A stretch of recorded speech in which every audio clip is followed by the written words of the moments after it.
Thank you for standing by. My name is Jeannie, and I will be your conference operator today. At this time, I would like to welcome everyone to Hain Celestial Fiscal Second Quarter Earnings Call. All lines have been placed on mute to prevent any background noise. After the speaker's remarks, there will be a question and answer session. We do ask for today's call, you limit yourself to one question and one follow-up.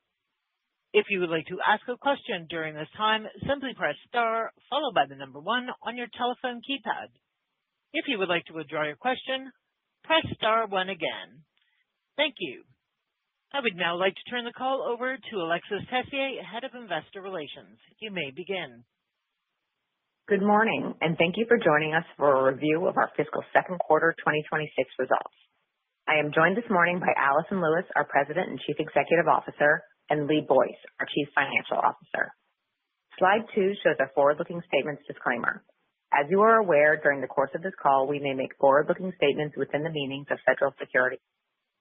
These include expectations and assumptions regarding the company's future operations and financial performance. These statements are based on our current expectations and involve risks and uncertainties that could cause actual results to differ materially from our expectations.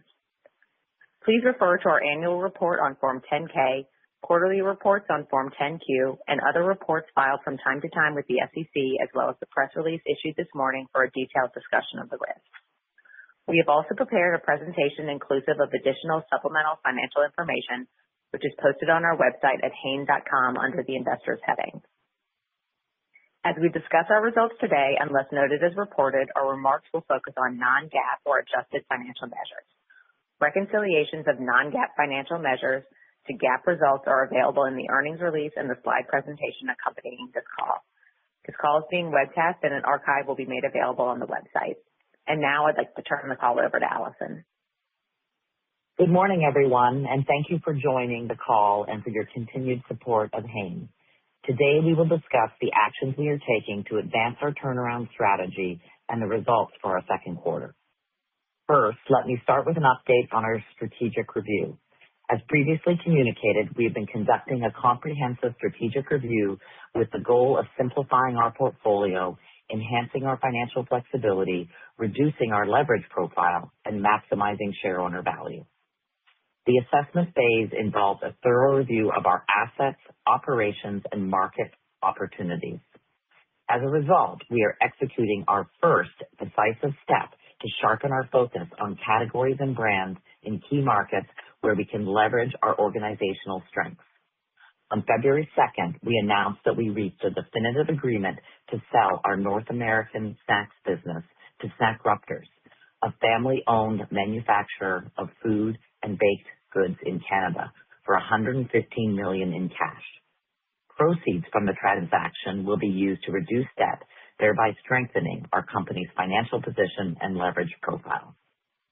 I am confident that in Snackruptors we have found the right home for our beloved snack brands and the employees who support them. I want to express my gratitude to the many talented employees who have built our North American snack brands over the years. Their commitment has been instrumental to reaching this milestone. This divestiture marks a pivotal moment for Hain as we focus to grow. The simplified portfolio that emerges in North America following the divestiture is stronger financially with a more robust margin and cash flow profile to drive growth. Hain Celestial's North America snacks represented 22% of the company's net sales in fiscal 2025 and 38% of the North America segment's net sales, with negligible EBITDA contribution over the last 12 months. The financial profile of the remaining portfolio in North America is meaningfully stronger and expected to deliver EBITDA margin in the low double digits, underpinned by gross margins above 30%. Our North America business will be healthier financially and more focused as we concentrate on 3 flagship categories: tea, yogurt, and baby and kids, while we continue to develop our meal prep platform. This portfolio remains diverse across life stages, is aligned with better-for-you trends, and is quite GLP-1 resistant, meeting evolving consumer needs. This recently announced divestiture is the first visible step in the execution phase of the strategic review we initiated with Goldman Sachs. This transaction is a clear example of how we intend to use the value embedded in our portfolio to meaningfully reduce debt, strengthen our balance sheet, and sharpen our strategic focus. In parallel, we are actively advancing the next phase of this review to further simplify our portfolio with a clear priority on continued deleveraging. We expect the resulting financial flexibility will allow increasing investment over time, enabling us to drive sustainable, profitable growth and create long-term shareholder value. I'd like to discuss the concrete operational progress we've made to advance our turnaround strategy and the positive changes we're driving across the organization. We are beginning to see measurable results from the steps we've taken to reshape our cost structure, enhance our operating model, and execute our 5 actions to win. As a reminder, our turnaround strategy is centered on 5 key actions to win: streamlining our portfolio, accelerating brand renovation and innovation, implementing strategic revenue growth management and pricing, driving productivity and working capital efficiency, and strengthening our digital capabilities.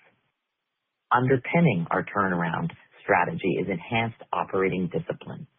Early signals across forecast accuracy, inventory management, service levels, and productivity reinforce our confidence that we are enhancing operating discipline, tightening production processes, improving cash efficiency, and establishing a strong foundation for long-term growth. For example, forecast accuracy in the U.S. rose by 4 points quarter-over-quarter, and in December reached the highest level in the last several years. This contributed to a 4-day improvement in days inventory outstanding in North America, while international improved by 9 days, driving improved cash flow. In terms of service level increases, North America was over 96% in the quarter, our best service level in recent history, enhancing our ability to meet demand and support sustainable growth. Further, we drove 13% improvement in SG&A year-over-year, or 120 basis points as a percent of sales, and productivity remains on track to hit our target for the fiscal year, supporting our ability to reinvest in the business. On this improved operational foundation, we are driving Hain forward with a focused portfolio, more brand renovation and innovation, rigorous pricing and promotion execution, and enhanced digital marketing and e-commerce capabilities that position us to accelerate growth and improve profitability. Turning now to quarterly results. Our second quarter results reflect both the meaningful progress we are driving and the near-term pressures we continue to navigate, particularly from volume-driven deleverage in select parts of the portfolio. Even with these headwinds, we delivered important wins, strong cash flow, a reduction in net debt, and a clear sequential improvement in both top and bottom line trends in our international business. The core of our business is stable, with continued growth in North America, tea, yogurt, and in baby kids, finger foods across both regions. Organic net sales in Q2 were flat year-over-year when excluding the known hotspots of North America Snacks and Ella's Kitchen wet baby food, as well as Earth's Best baby formula, which is impacted by lapping supply recovery last year. SG&A performance was a standout, with disciplined execution driving meaningful improvement. Adjusted EBITDA of $24 million reflected volume mix impact and cost inflation. Importantly, the actions we are taking across innovation, pricing, and brand investment should position us for a stronger second half. We remain fully committed to delivering improved top and bottom line performance in the back half of the year as these initiatives take hold, executing with discipline to strengthen our cost structure and position the business for growth. We are advancing our turnaround strategy with urgency, and this quarter demonstrated meaningful strategic and operational progress. We are sharpening our portfolio and strengthening our balance sheet through the divestiture, giving us greater financial flexibility alongside an improved margin and cash flow profile. Our core categories are stable. Our operational execution is improving, and the actions underway across simplification, pricing, innovation, productivity, and digital provide a clear path to sequential improvement in the back half of the year. I'll now turn the call over to Lee to review our second quarter results in more detail, along with our outlook. Thank you, Alison, and good morning, everyone. For the second quarter, we saw an organic net sales decline of 7% year-over-year, driven by lower sales in both the North America and international segments. The decline in organic net sales growth reflects a 9-point decrease in volume mix and a 2-point increase in price. As Alison mentioned, organic net sales trends in the second quarter were flat year-over-year and in line with Q1, when excluding North American snacks and Ella's Kitchen wet baby food, along with Earth's Best baby formula, which was cycling a significant return-to-market pipeline. Adjusted gross margin was 19.5% in the second quarter, a decrease of approximately 340 basis points year-over-year. The decrease was driven by cost inflation, lower volume mix, and unfavorable fixed cost absorption, partially offset by productivity and pricing. Actions already underway, including SKU simplification, revenue growth management, targeted pricing, and productivity initiatives, along with efforts across key manufacturing sites to improve plant absorption and reduce discards, position us well for margin improvement in the back half. SG&A decreased 13% year-over-year to $61 million in the second quarter, driven by a reduction in employee-related expenses and non-people cost discipline, as we implemented overhead reduction actions. SG&A represented 15.9% of net sales for the quarter, as compared to 17% in the year-ago period. We are nearly finished with our restructuring program, to date having taken $103 million in charges associated with the transformation program, excluding inventory write-downs. The total charges are now expected to be between $115 to $125 million, reflecting a $15 million increase related to actions anticipated in connection with the sale of the North American snacks business. We remain on track to deliver the targeted $130 to $150 million in benefits through fiscal 2027. Interest rose 22% year-over-year to $16 million in the quarter, primarily driven by higher spread as well as increased amortization of deferred financing fees as a result of the amendment of our credit agreement. We have hedged our rate exposure on more than 50% of our loan facility with fixed rates of 7.1%. We continue to prioritize reducing debt over time. Adjusted net loss, which excludes the effects of restructuring charges, amongst other items, was $3 million in the quarter, or 3 cents per diluted share, as compared to an adjusted net income of $8 million, or 8 cents per diluted share in the prior year period.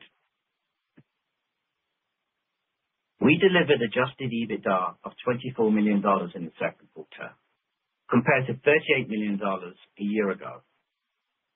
The decrease was driven primarily by lower gross margins, partially offset by a reduction in SG&A. Adjusted EBITDA margin was 6.3%. Turning now to our individual segments. In North America, organic net sales declined 10% year-over-year. The decrease was primarily driven by lower volume in snacks and by baby formula, partially offset by growth in beverages. Excluding snacks, organic net sales in the quarter would have declined by 3%. The core is relatively healthy, with growth in tea, yogurt, and Earth's Best finger food and cereal. Second quarter adjusted gross margin in North America was 20.8%, a 440 basis point decrease versus the prior year period. The decrease was driven primarily by lower volume mix, cost inflation, and unfavorable fixed cost absorption, partially offset by productivity savings and pricing. Excluding snacks and Eves, which we previously announced we were exiting, gross margin would have been 28.6% in the quarter. Adjusted EBITDA in North America was $11 million, or 5.5% of net sales, reflecting a decrease of 57% from the year-ago period. The decrease resulted primarily from lower gross margins, partially offset by a reduction in SG&A expenses. Excluding snacks and Eves, EBITDA margin on a comparable basis would have been 12.8% in the quarter. In our international business, organic net sales declined 3% in the quarter, primarily driven by lower sales in baby and kids. This represents an improvement from the 4% decline in organic net sales in the first quarter, driven primarily by a moderation in declines in baby and kids. International adjusted gross margin was 18.1%, a 200 basis point decrease versus the prior year period. The decrease was driven primarily by cost inflation, unfavorable fixed cost absorption, and lower volume mix, partially offset by productivity savings and pricing. Adjusted EBITDA was $19 million, or 10.2% of net sales, reflecting a decrease of 16% compared to the prior year period. The decrease resulted primarily from lower gross margins. Now turning to category performance. Organic net sales in snacks was down 20% year-over-year, driven by club distribution losses and velocity challenges in North America. Importantly, we are seeing velocity improvements with our recent avocado innovation and multi-pack optimization, and our seasonal innovation performed particularly well with Ghosts and Bats for Halloween and more recently, holiday trees. In baby and kids, organic net sales growth was down 14% year-over-year, driven primarily by industry-wide softness in wet baby food in the UK, as well as formula in North America, driven by lapping the return-to-market pipeline.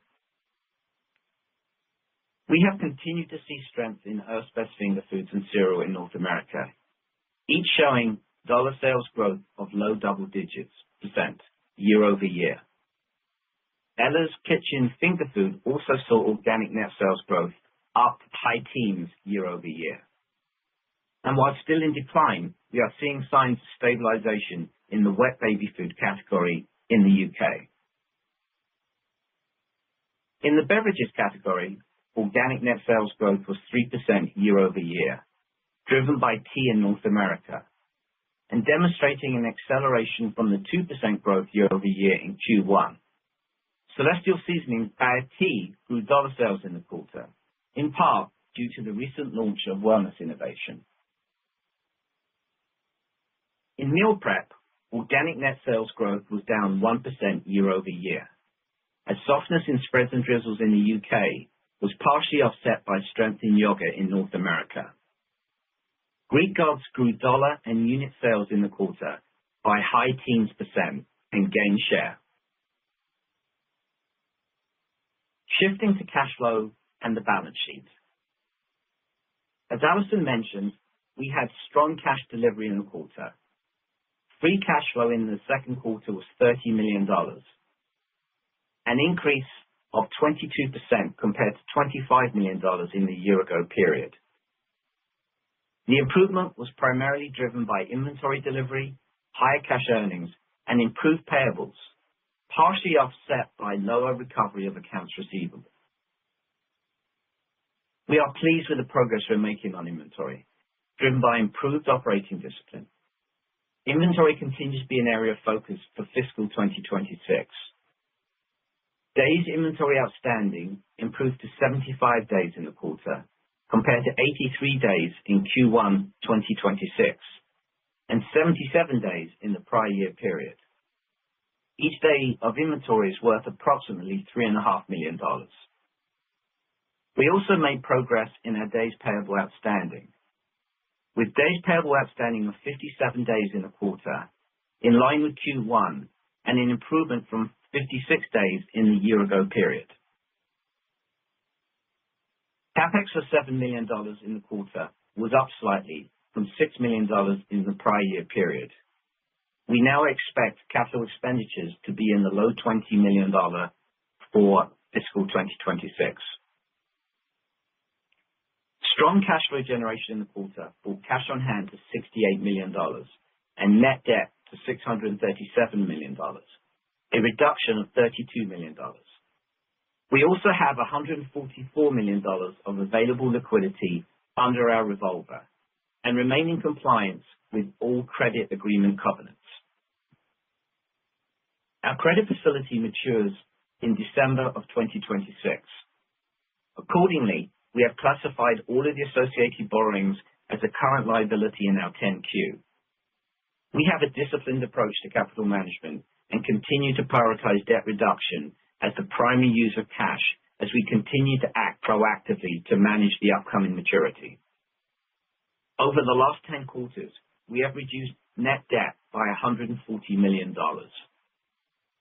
We expect to generate additional operating cash flow during the balance of fiscal 2026, including the collection in January of $26 million of insurance proceeds and ongoing working capital improvement, meaningfully reducing debt obligations in the ordinary course of business.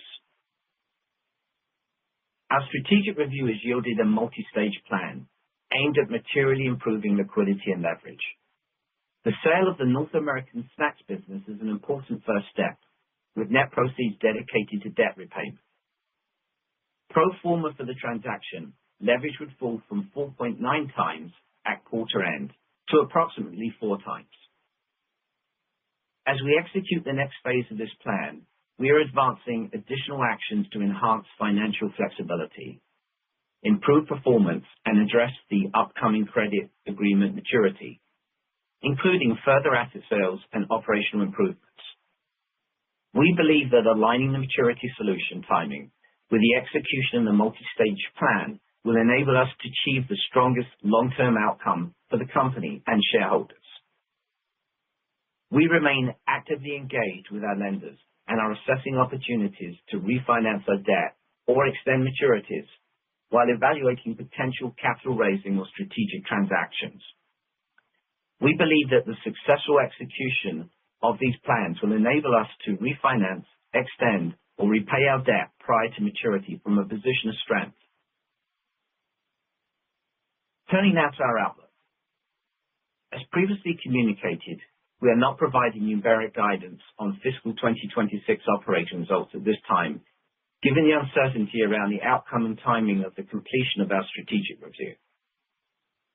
We intend to provide pro forma financials upon closure of the North American snacks divestiture, expected in February. Looking ahead, we expect the divestiture of North American snacks to be gross margin and EBITDA accretive, and the profile of the go-forward North American portfolio to have gross margin above 30% and EBITDA margin in the low double digits. As for fiscal 2026, we continue to expect strong cost management and productivity, along with execution against our 5 actions to win in the marketplace, to drive stronger top and bottom line performance in the second half of the year as compared to the first half. And for the full year, we continue to expect positive free cash flow. Before I turn back to Alison, I want to underscore the actions we are taking to strengthen our financial position. We are enhancing our flexibility and improving performance through initiatives to stabilize sales, improve profitability, optimize cash, and reduce debt. The strategic review and agreement to sell our North American snacks business are important steps, and we continue to advance additional actions. With solid liquidity, strong cash delivery in the quarter, and positive free cash flow expected in fiscal 2026, we remain confident in our ability to drive improved performance in the second half and beyond. Now I'll turn the call back to Alison for some closing remarks. Thanks, Lee. In summary, I want to reaffirm our confidence in the direction we have set for the company. This quarter marks a pivotal moment in our journey. We have taken a significant first step to sharpen our focus and strengthen our financial position. We are engaging in ruthless focus, fewer categories, fewer brands, and fewer SKUs, enabling concentration on areas that better align with our strengths and core capabilities. We are making tangible progress in improving our operational health and enhancing cash delivery.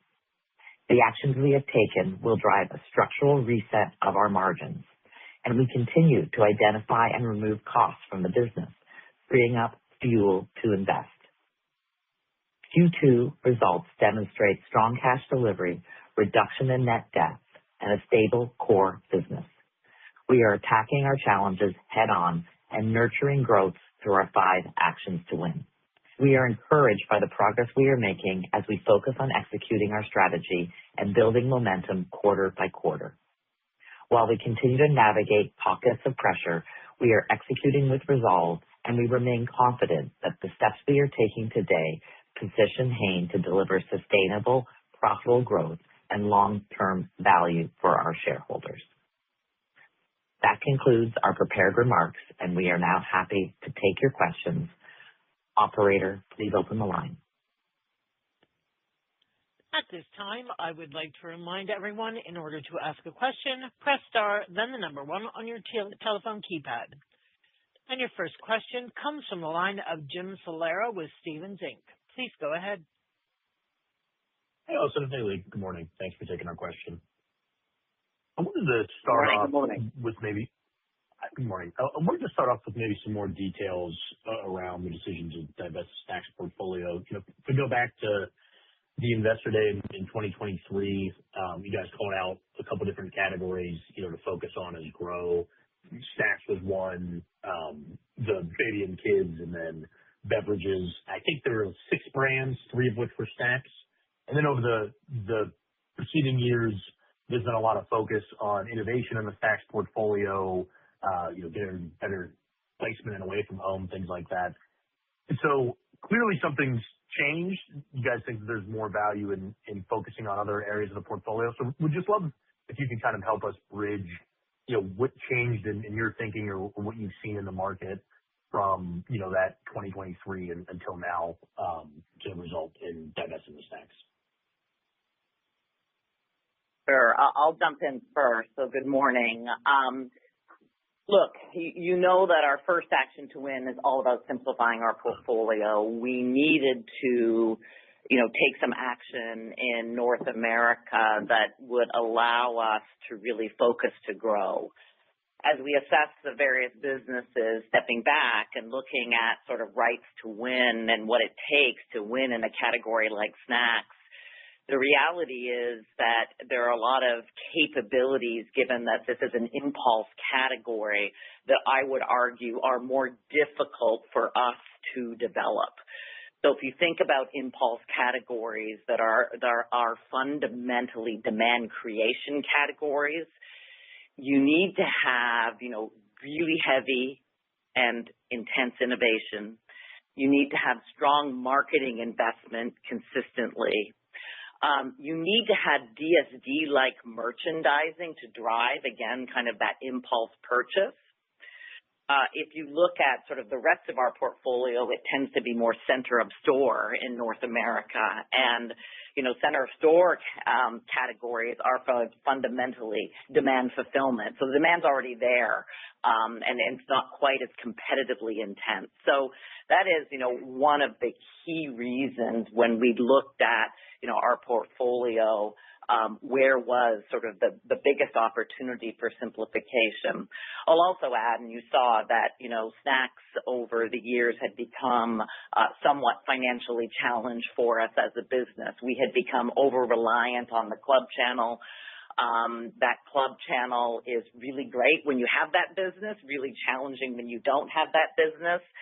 And so, again, we had to look at how do we build a portfolio that financially is structured to grow.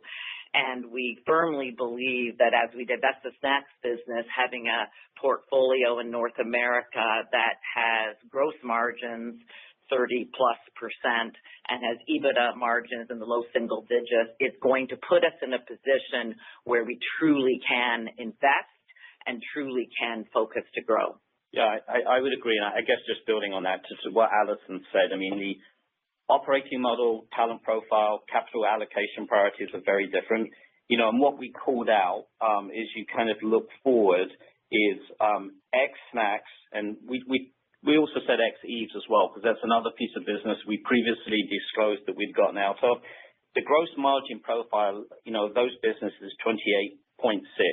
The ongoing margin profile, the gross margin profile of the remainder of the North American business, we anticipate being greater than 30%. And again, we don't like to do kind of X, but if you take out a couple of things specifically around snacks, and then some category softness that we've had in kids, we were actually flat. So that speaks to kind of the rest of the portfolio. So we think we are, better positioned as we move forward with a higher profitability portfolio. Can I ask about reallocating some of the innovations? I imagine if you're not having the snacks portfolio anymore, that frees up some internal capabilities to then pivot to innovation in the remaining categories. Can you just talk through maybe some of the stranded overhead, what those costs are, and if we could expect to see more innovation in, the remaining categories, whether it's in the back half of this year or maybe that's a 2027 event? Yeah, we did call out the stranded costs. I don't think, we probably didn't verbally speak to it, but it was on one of the slides. So the stranded cost impact is about $20 to $25 million. So those are costs that are allocated to snacks right now. We have really concrete plans to execute to mitigate the majority of those costs within a 6 to 12 month time frame. And again, it will free up, resources. Some of that obviously will drop through, but also just free up resources as we support those innovations, as we make sure that we have kind of adequate marketing expenditure against the rest of the portfolio. Yeah, I do think your point is right that, we will be able to put more investment and more time and energy against the innovation for the balance of portfolio. And, we really are seeing, I think I've talked to you before about how we're doubling down on innovation, both in our North American and our international segments. We're seeing that those innovations that we're putting in the market, whether it's single-serve yogurt and with the Greek gods, or wellness tea or Earth's Best snacks, we're seeing that those innovations are driving incrementality. They're driving share growth. So innovation is absolutely critical in this segment or in these better for you categories to bring new consumers in and ultimately get to growth and driving volume-based growth. So yes, absolutely, we will continue to double down our focus on innovation. Great. I appreciate the time. I'll pass it on. Your next question comes from the line of Kaumil Gajrawala with Jefferies. Please go ahead. Hey, everybody. Good morning. I guess a question on the divestiture in the context of cash. Obviously, you have some cash coming in, but were those businesses cash burn businesses where just from a sort of run rate perspective or whatever capital that was required, like how does that sort of bend the curve on your ability to generate cash? Yeah, I mean, the snacks is not a significant cash generating business. I mean, we talked about the lower margin profile within it. So I'd say from an ongoing kind of cash generation perspective, we're in a very, very good position. One thing we did emphasize is, as you look at Q2, we did have a really strong cash delivery. We will continue to be very focused on inventory reductions, continue to make progress on payables. The second thing, especially as we go into the second half, I think we also mentioned We do have $26 million that we got on January 2nd on insurance proceeds as well from a previous M&A activity. So I think we're in a good position moving forward. But to your question, I mean, the snacks business was not a significant cash generation business for us. Okay, got it. And you provided some, thoughts on the upcoming maturity. How much flexibility do you have? Is it leaning one direction versus the other? Refinance versus equity versus strategic. So it feels like there's many moving parts. Just curious, how should we be thinking about what your options are and how much flexibility there is as the date gets closer? Yeah, so I'd say a few different things. I mean, we have a path. We're mindful of the upcoming maturities, and we're in frequent and constructive dialogue with our bank group. So, what we did feel was that aligning the maturity solution with the execution and the strategic review will put us in a stronger long-term position. The key thing, obviously, with the execution of this divestiture, you did see on a pro forma basis, our leverage decreased significantly, so going from 4.9 to 4 times.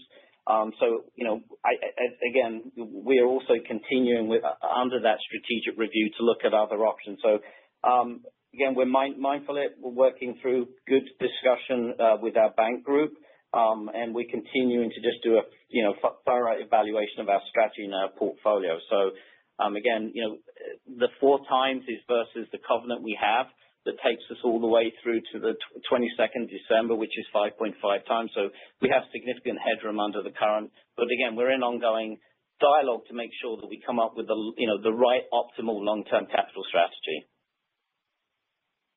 Okay, got it. Thank you.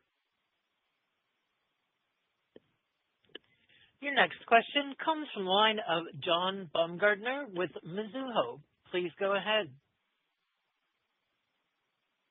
Good morning. Thanks for the question. I'd like to ask, Allison, I'd like to ask a follow-up to Jim's question and the characteristics for categories that you like and you want to pursue. The profit improvement from the snack sale is clear. But as you progress in the second phase of review and presumably divest more assets, how do you envision Hain as a true growth business in the end? I get the resource allocation. You have some bright spots with the finger foods and kids. But there's pockets in meals that haven't really grown over time. In babies and kids, the fertility rates are declining across your market. So how do you think about driving sustainable volume, in that backdrop? Does it require larger price cuts to bring your products more within reach of, sort of mainstream middle income households and expand penetration that way?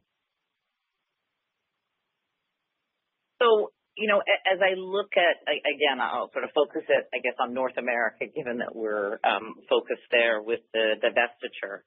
As you look at the remaining portfolio in North America, as I mentioned, first of all, the demand fulfillment aspect of it is an area where I think we've had strength and we've demonstrated, consistent delivery over time. As you think about growth in the remaining portfolio, we talk about sort of our flagship categories being our tea business, our yogurt business, and our Earth's Best baby and kid business. What you see is in those businesses, we have strength. So if you look at tea, we're a top 3 player in tea. We've shown that we can drive growth when we innovate. So our wellness innovations that we launched in June of last year are a great example of that. They're driving share growth for us and share growth in the overall wellness category. When you look at our yogurt business, I mean, that's a standout business for us with double-digit growth, again, in a very specific area where we have strength. So whole milk, which is a growing area of, interest in the overall dairy category where whole fats are something that consumers are moving more and more towards. So again, a niche area within a broader player, but an area where we can build from a place of strength. And then the same with baby and kids. When I look at our snacks business and our cereal business, where again, we're number 1 in each of those categories. So we have strength. We're seeing innovations that we're launching there are delivering results, double-digit growth, in fact. So, again, the idea is play to your strengths. Find those sort of spots within those categories where you already are in a top three position and keep driving that. When it comes to meal prep, there's also areas within meal prep that I would argue are underpenetrated. A great example, we're number one in coconut oil and spectrum oils, right? A area where less competition. We're number one. We're launching into liquid coconut for the first time in the second half of the year. 25% of households only use coconut oil. So it's an untapped opportunity for continued growth. So when you talk about sort of where does that growth sit, it's really finding those growth pockets and being close to the consumer and unlocking that with innovation and renovation. When it comes to price cuts, here's what I'd say. I mean, price is relative to the value that you deliver. And what we've consistently seen, and I think you see this broadly across, all categories, is that price relative to value. So when we're bringing innovation or we're bringing renovation and we're seeing that added value come into the products, we're seeing an ability to, sustain price or even price up. So again, the key is not so much about, decreasing prices, increasing prices. It's really about what's the value that we're bringing and what's the consumer willing to pay for that value.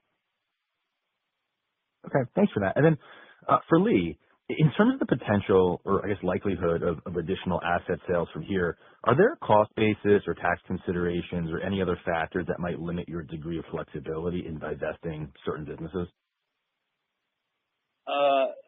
There are no concerning tax considerations at this point. Okay, thank you. Thank you. Your next question comes from the line of Andrew Lazar with Barclays. Please go ahead. Great. Thanks so much. Good morning. Hey, Andrew. You mentioned sequential improvement expectation in the fiscal second half. And obviously you also announced the divestiture of snacks, which is expected to close fairly soon. Much of the weakness in the fiscal first half was, of course, related to snacks. So I'm curious if you also expect sequential improvement in the fiscal second half, sort of on a pro forma basis. And then any thoughts or help on how we should think about the potential magnitude of such improvement?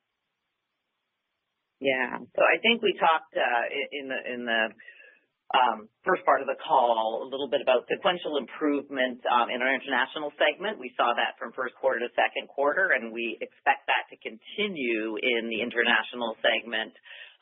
Not only driven by the innovation that we're putting into the marketplace, it is significant. We also cycle the Ella's challenges with the broader sort of industry and category in May of 2026. So that's going to definitely help. In North America, we also expect sequential improvement as we look to from first half to second half.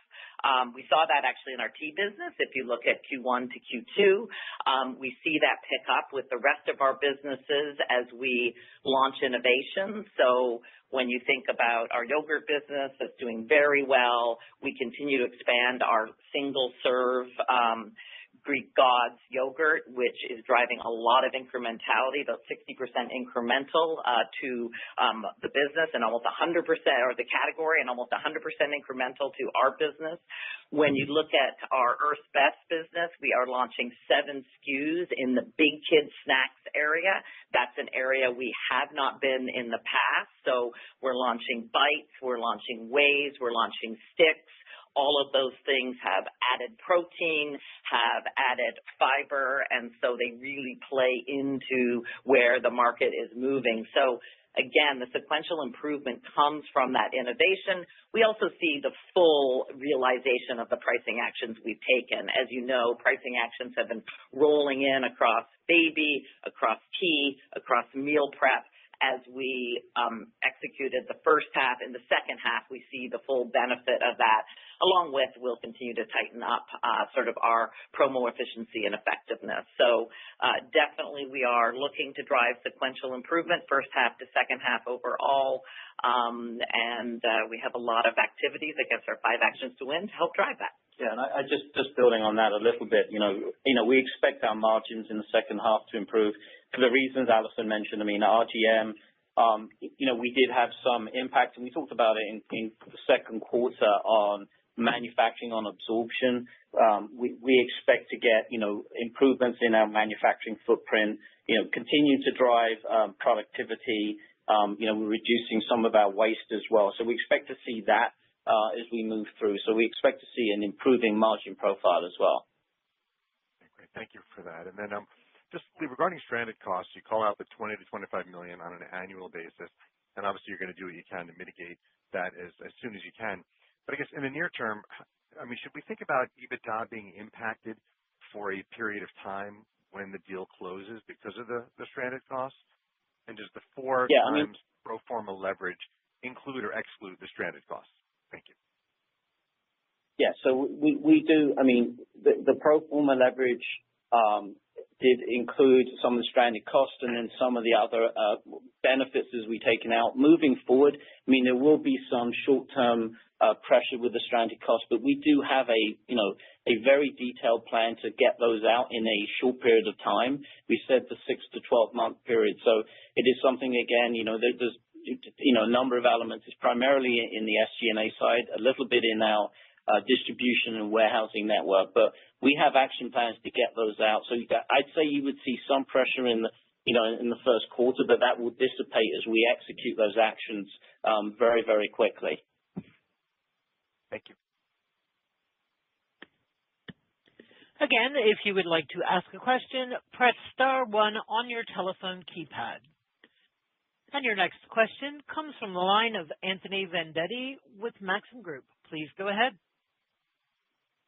Thank you. Yeah, so I know you gave us the percentages of the snack business relative to overall and to North America.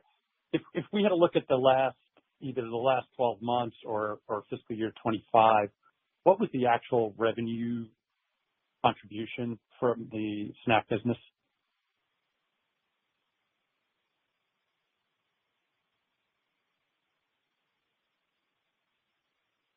We gave it as, was it 38%? 38% of the total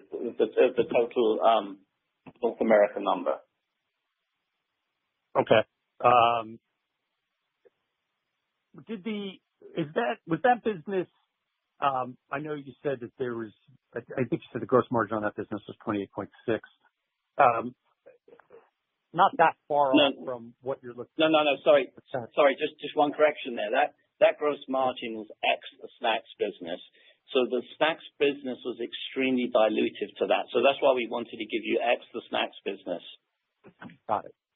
Okay, good. That's helpful. And then, if in terms of, I know the first question was, what drove you to this? Was this sale, pressured by the bank group? Did the bank group sign off on it? And if the bank group wasn't involved, do you think you would have spent more time trying to turn it around, or maybe just give us a little bit color on what drove the sale right now? Yeah, it definitely wasn't pressured by the bank group. It was done. We talked about, I think it was May, we kicked it off. We had a strategic review process, and were we strategically in a position with the right to win within that category, and how did it fit within the rest of our portfolio? So that's really what drove the decision. It felt like with the acquirer, they've got a better position to drive that moving forward. So not pressured by the bank group, no. Yeah, and I would say, Anthony, look, obviously this is public now with the team. We couldn't talk to, the team in North America much about what we were doing. As the team looks at sort of the potential of the business with the 3 flagship categories I noted, plus, selective opportunities in meal prep, they're excited. They're excited because the financial profile is such that they can put a lot more focus against these businesses. They know there's growth in these businesses. They're going to be given an opportunity to unlock that growth. So again, simplification is our first action to win. We have to engage in ruthless complexity reduction across our business, and snacks was a very smart way to do that, given the capabilities that are required to win in snacks, which I would argue are not capabilities that are at the heart of Hain Celestial's strength given it's an impulse category and fundamentally a demand creation category. Okay, great. And then one last follow-up on the meal prep business, because that is one of the fastest growing categories within grocery stores. Maybe give us a little bit more color on the plan there. Is it going to be more frozen, refrigerated, and just an idea of how you're going to build that out? Thank you.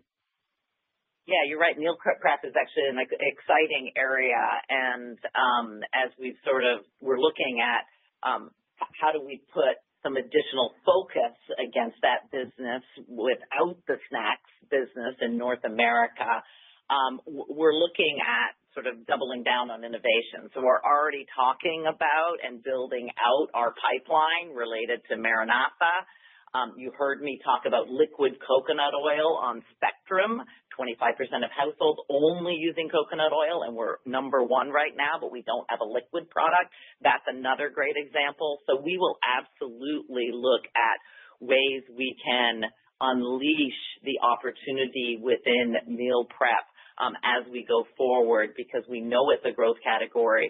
And when 38% of your business is in snacks and it requires impulse category like capabilities, you find that a disproportionate amount of human resources are spent there. We now have time to spend it against some of the other great opportunities that exist in our portfolio.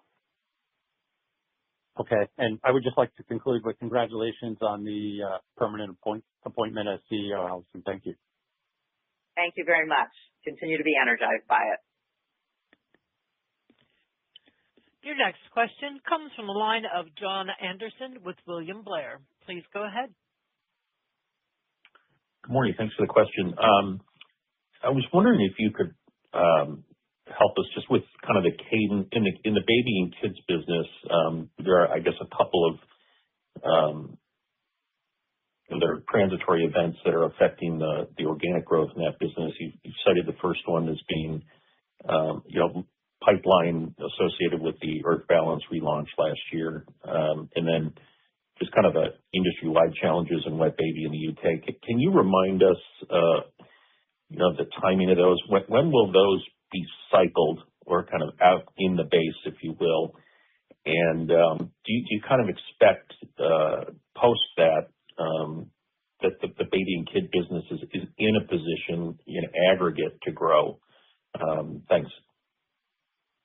Yeah. So I'll talk about the UK first and Ella's.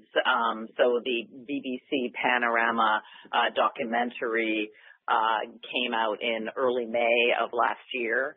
And so we do start to cycle that drag that has hit the category come Q4 of this year. So you will see, that business, return to a much better position and return to growth. We are, as you know, on that business, we've been doubling down on marketing. I think I talked in our last call about sort of a new marketing campaign that's getting very good response. We are also doubling down on our innovation. So in the back half in Ella's, we have 10 new snack SKUs going in. We have new meals, stage 4, so older kids sort of meals going in. And then we have the Nutty Blends, which is a combination of nuts and fruits and vegetables. So again, lots of innovation to continue to drive that category. And Ella's does remain the number one in the category overall and is the pioneer and sets the standard for organic baby in the category. So again, once we cycle that, we have confidence that, again, that business, you'll see a return to growth. As it relates to the North America business, I think we've talked quite a bit that, we're in a tale of two cities where we've got, good growth, double-digit growth, strong double-digit growth in our Earth's Best snacking business, and we'll continue to drive that with the innovation we have coming in the back half of the year. On our cereal business, the same thing, mid-single-digit growth, strong business. Again, looking at innovation to continue to drive that. When it comes to our formula business, this is the last big cycle. This quarter was the last big cycle that we see, so we should get to a more normalized place, although I will tell you that formula is an incredibly competitive category. You have a lot of new players in, and Earth Best has been working hard to really rebuild sort of the trust credentials that it always had, as well as engage in very targeted recruitment-based marketing through things like Earth Besties, as well as some of the registry programs with our retailers. So again, we have more work to do on our formula business, but the cycles we get over. As it relates to our pouch business, sort of our other challenged area, I mean, that's another example where hyper-competitive in the pouch business, a lot of the pouch business moving to refrigerated. And so you're seeing sort of a sea change and a shift in that category overall.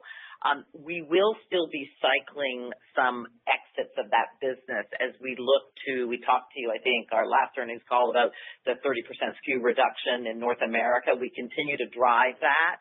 A chunk of that SKU reduction does actually hit our pouch business as we look to really, again, build a focused power core of sort of hero SKUs in our wet baby food business. So again, we've got great strength in a couple of segments, and we'll continue to drive those hard, and we're working to stabilize the other two segments with some cycles that we get through as we move through the remainder of the year. Thanks for the color. That's helpful. Makes sense to focus on the area where you have the strongest differentiation. One follow-up to Andrew's question just on stranded overhead. I just want to make sure, when you talk about North America gross margins being in the 30s post a pro forma basis and EBITDA margin low double digit, is that after the work down of the stranded overhead costs, or is it kind of right out of the gates? No, that's a good question. It is after the work down of the stranded overhead impacts.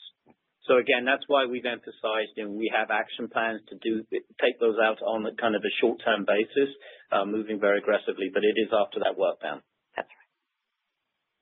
So just again, for modeling purposes, it would be, I guess, prudent might be the word to assume, there's going to be kind of a $5 to $6 million stranded overhead headwind per quarter until those are worked down. That's the way the math would work. Yes, it would be about $5 million, a quarter, 5 to 6. But again, we would be taking actions, to quickly kind of work that down as fast as possible. Understood. Okay, thank you so much. That concludes our question and answer session. I will now turn the call back over to Alison Lewis, CEO, for closing remarks.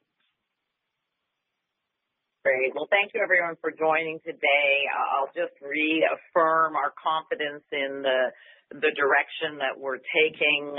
This quarter represented a really pivotal step for us as we began to execute our strategic review with the divestiture of snacks. We're focusing our portfolio for growth. We're improving sort of our overall financial profile as we go forward, and also strengthening our operational health while they continue to drive out costs and enhance our overall cash delivery. And I would say, we're attacking the challenges head on. Certainly, this business is in transformation and turnaround, but we see bright spots, and we'll continue to drive those bright spots as we action our 5 actions to win. So thanks for joining us today. Ladies and gentlemen, that concludes today's call. Thank you all for joining. You may now disconnect.